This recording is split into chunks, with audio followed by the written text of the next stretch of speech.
여러분들은 주위에서 프리랜서라고 얘기하는 걸 많이 들었을 거예요. 통상 3.3% 이렇게도 얘기합니다. 이분들의 숫자가 약 420만 명쯤 돼요. 꽤 많죠? 그리고 앞으로도 이 추세는 굉장히 늘어날 걸로 보입니다. 보통 우리가 또한 투잡이라고 말하잖아요. 직장을 다니면서 알바를 한다.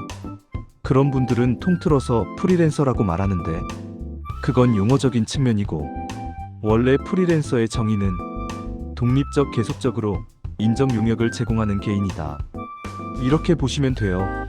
개인이지만 사업소득으로 봅니다. 이 프리랜서는 월급을 받는 직장 근로자, 여기하고도 차이가 있고 그리고 사업자 등록을 하시고 가게라든가 사업을 하는 사업자하고도 달라요. 그냥 개인인데 사업소득으로 보고 그 다음에 이분들에 대해서는 또 소득세 신고를 해야 됩니다. 그래서 이 사람들은 용역비를 제공받을 때 보통 3.3%를 띄고 받습니다. 그런 다음에 매년 5월 달에 종합소득을 다시 계산한 다음에 그 기납부된 3.3%를 차감한 상태에서 추가로 더 낼 거냐? 아니면 환급받을 거냐를 결정을 하게 되는 거예요. 그리고 프리랜서는 사업자 등록증을 내지 않은 개인입니다. 이게 아주 중요한 거예요. 사업자 등록증을 내면 프리랜서라고 하지 않아요. 그냥 그분들이 사업자 등록증을 내면 예를 들어 우리가 소프트웨어 같은 거 알바로 개발해주고 돈을 받는 분들도 있잖아요. 그분들도 보면 두 가지 형태예요. 어떤 분들은 사업자 등록증을 내신 분들이 계시고 어떤 분들은 사업자 등록증을 안 낸 분들이 있는 거예요. 그러니까 사업자 등록증을 내신 분들은 용역비를 받을 때 3.3%를 띄는 게 아니라 자기가 세금 계산서를 끊겠죠. 그런데 사업자 등록증을 안 내신 분들은 세금 계산서를 발행할 수가 없으니까 3.3%를 띄고 받는 거예요. 이 차이를 우리가 잘 알아야 됩니다. 그런데 통상적으로 이 프리랜서가 사업자 등록증을 낼 거냐? 안 낼 거냐? 뭐가 더 유리할 거냐? 하는 거는 제가 다음 시간에 설명을 드리도록 하고요. 그 다음에 사업자가 없는 프리랜서들이 매우 중요한 것은 뭐냐면 아까 직장 근로자하고 다르다고 했잖아요. 이 다른 차이가 뭐냐면 이분들은 4대 보험이 직장 가입자가 아니고 지역 4대 보험 가입자가 된다는 거예요. 이게 아주 굉장히 큰 차이가 있는 겁니다.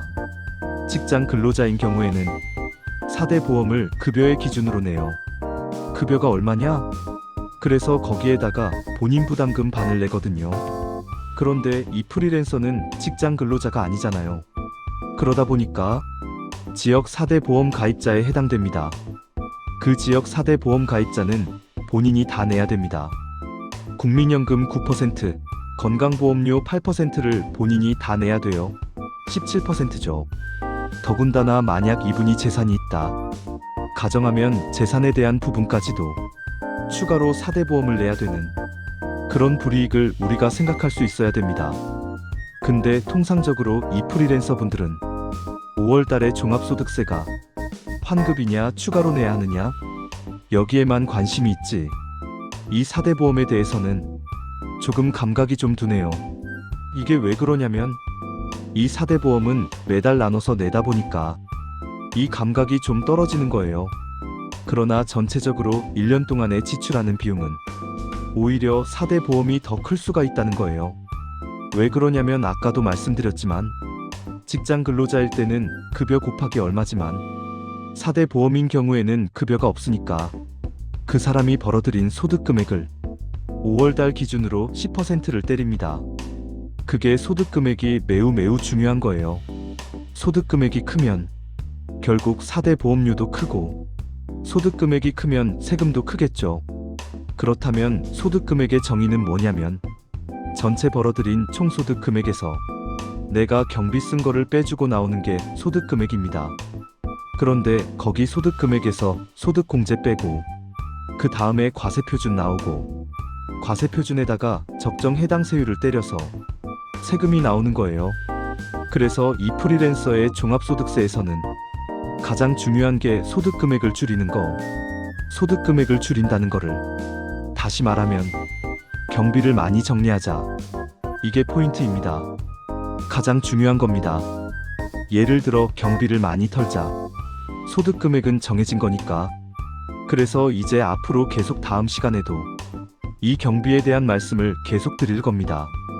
자, 그래서 우리가 이런 종합적인 것을 봤을 때 기본적으로 프리랜서는 종합소득 금액을 줄여야 되고, 소득 금액을 줄이려면 경비를 최대한 반영해야 된다. 이게 아주 중요합니다. 그런데 경비를 최대한 반영하는 방법은 두 가지가 있겠죠. 하나는 뭐냐 하면 본인이 철저하게 경비를 최대한 챙겨서 누락이 없도록 하는 것. 이것을 위해서 머니텍스 같은 앱이 필요하다는 것. 머니텍스 앱은 경비를 빠지지 않고 누락 없이 전체 다 경비를 반영할 수 있도록 만들어진 앱입니다. 이게 필요하고, 그것보다 더 유리한 것은 사업자 등록을 내는 방법이 하나가 있어요. 사업자 등록을 내게 되면은 각종 경비 한도액이 올라갑니다. 한도액이 올라가니까 경비를 더 많이 털 수 있는 것이고, 그 다음에 자기가 사업자 카드를 낼 수가 있어요. 홈택스에다가 사업용 카드를 등록을 할 수 있다는 얘기죠. 그러면 좀 더 경비 입증이 용이하다는 측면도 있는 거고요. 그리고 이제 마지막으로 사업자 등록을 내게 되면 어쨌든 추가적으로 직원을 고용한다든가 이런 걸 통해서 4대 보험을 지역 가입자에서 직장 가입자로 전환할 수도 있는, 이런 방법도 마지막으로 말씀드리는 것은, 사업자 등록 내면 유리한 점은 국내에 종사하는 분야가 중소기업 창업감면에 해당이 된다고 한다면 5년간은 세금을 안 내거나 아니면 대폭 경감을 받는 이익을 우리가 받을 수가 있는 거예요. 그래서 다음 시간에는 이런 부분들을 하나하나 자세하게 설명을 드리도록 하겠습니다.